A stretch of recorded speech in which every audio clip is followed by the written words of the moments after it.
നമസ്കാരം. കേരളത്തിൻ്റെ കെട്ടുകഥയാണ് മുല്ലപ്പെരിയാർ അണക്കെട്ടിൻ്റെ ബലക്ഷയമെന്ന തമിഴ്നാടിൻ്റെ വാദം പൊളിയുകയാണ്.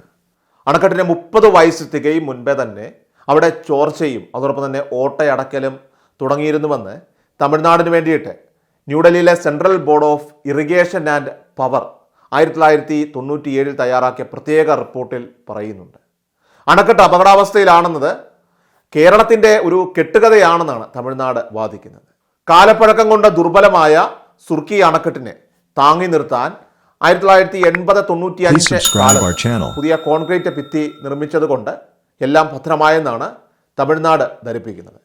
1928 അണക്കെട്ടിലെ ചോർച്ച മൂലമുള്ള അപകടാവസ്ഥ ബ്രിട്ടീഷ് എഞ്ചിനീയർമാർ ചൂണ്ടിക്കാട്ടിയത്.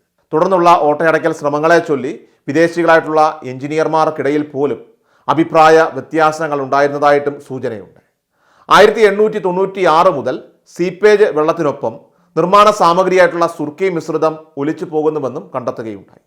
1928 ഒക്ടോബർ 17 മുതൽ 26 വരെ മുല്ലപ്പെരിയാർ അണക്കെട്ട് വിശദമായിട്ട് പരിശോധിച്ച ഇറിഗേഷൻ ചീഫ് എഞ്ചിനീയർ ബ്രിട്ടീഷുകാരനായിട്ടുള്ള LH ഗ്രഗ് റിപ്പോർട്ട് തയ്യാറാക്കുകയും ചെയ്തു. സുർക്കി നഷ്ടപ്പെട്ടതിനാൽ തന്നെ അണക്കെട്ടിൻ്റെ ജലമുഖത്തെ പ്ലാസ്റ്ററിങ്ങിൽ നിരവധി വിടവുകളുണ്ടായി.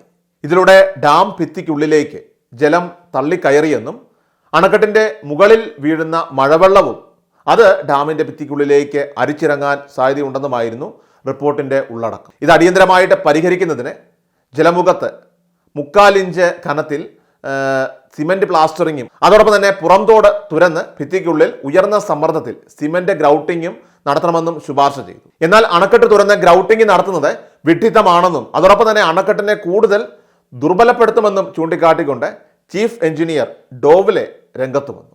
ഇത് അവഗണിച്ചുകൊണ്ട് അണക്കെട്ടിൻ്റെ അടിത്തട്ടിൽ നിന്ന് 136 അടിക്ക് മുകളിൽ പാരപ്പറ്റിൽ നിന്ന് 20 അടി താഴ്ചയിൽ തുറന്ന് സിമന്റ് ഗ്രൗട്ടിങ് നടത്തുകയുണ്ടായി. 1931 മാർച്ച് 5 ഈ അറ്റകുറ്റപ്പണി പൂർത്തിയാക്കി. ദീർഘകാലത്തേക്ക് അണക്കെട്ടിലെ ചോർച്ച തടയാനായിട്ട് അത് പര്യാപ്തമാകുമെന്നായിരുന്നു കണക്കുകൂട്ടൽ.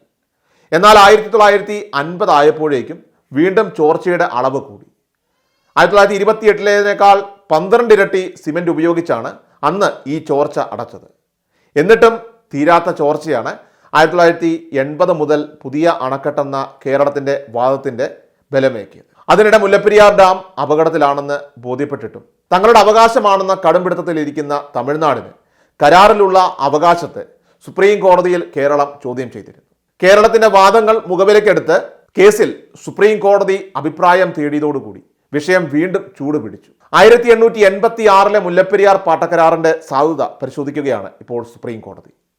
സ്വാതന്ത്ര്യത്തിന് മുൻപുണ്ടാക്കിയ കരാറിന് നിലവിൽ സാധുതയുണ്ടോ എന്ന പരിശോധനകളാണ് ഇപ്പോൾ നടക്കുന്നത്. പാട്ടക്കരാർ സാധുവെന്ന് 2014 കോടതി ഉത്തരവിട്ടിരുന്നു. സ്വാതന്ത്ര്യത്തിന് മുൻപ് തിരുവിതാംകൂറിന് വേണ്ടിയിട്ട് ദിവാനും അതോടൊപ്പം തന്നെ അന്നത്തെ ബ്രിട്ടീഷ് സർക്കാരിന് വേണ്ടിയിട്ട് സെക്രട്ടറി ഓഫ് സ്റ്റേറ്റും തമ്മിൽ ഏർപ്പെട്ട കരാറിൽ തമിഴ്നാടിന് അവകാശമില്ലെന്ന കേരളത്തിൻ്റെ വാദമാണ് പുതിയ നിയമ പോരാട്ടത്തിന് വഴി തുറക്കുന്നത്. ഇക്കാര്യത്തിൽ സുപ്രീം കോടതിയിൽ നിന്നുണ്ടാകുന്ന വിധി അത് എന്തായാലും അത് തീർച്ചയായിട്ടും രാജ്യത്തിൻ്റെ നിയമ ചരിത്രത്തിൽ ഒരു നാഴികക്കല്ലാകുമെന്നാണ് ഇപ്പോൾ നിയമവിദഗ്ധർ തന്നെ ചൂണ്ടിക്കാട്ടുന്നത്. ദീർഘകാലമായിട്ട് മുല്ലപ്പെരിയാർ കേസ് നടത്തുന്ന കേരള സർക്കാരിൻ്റെ നിയമസഭയിലെ സാങ്കേതിക വിദഗ്ധനായിട്ടുള്ള KSEB deputy chief engineer James Wilson, അതോടൊപ്പം തന്നെ അഡ്വക്കേറ്റ് ജനറൽ K ഗോപാലകൃഷ്ണക്കുറുപ്പ്, മുതിർന്ന അഭിഭാഷകൻ ജയദീപ് ഗുപ്ത, അന്തർ സംസ്ഥാന നദീജല വകുപ്പ് chief engineer Priyeshna, special counsel G Prakash എന്നിവരടങ്ങുന്ന സംഘമാണ് ഗവേഷണത്തിനൊടുവിൽ ഈ നിർണായക വിവരങ്ങൾ കണ്ടെത്തിയിരിക്കുന്നത്.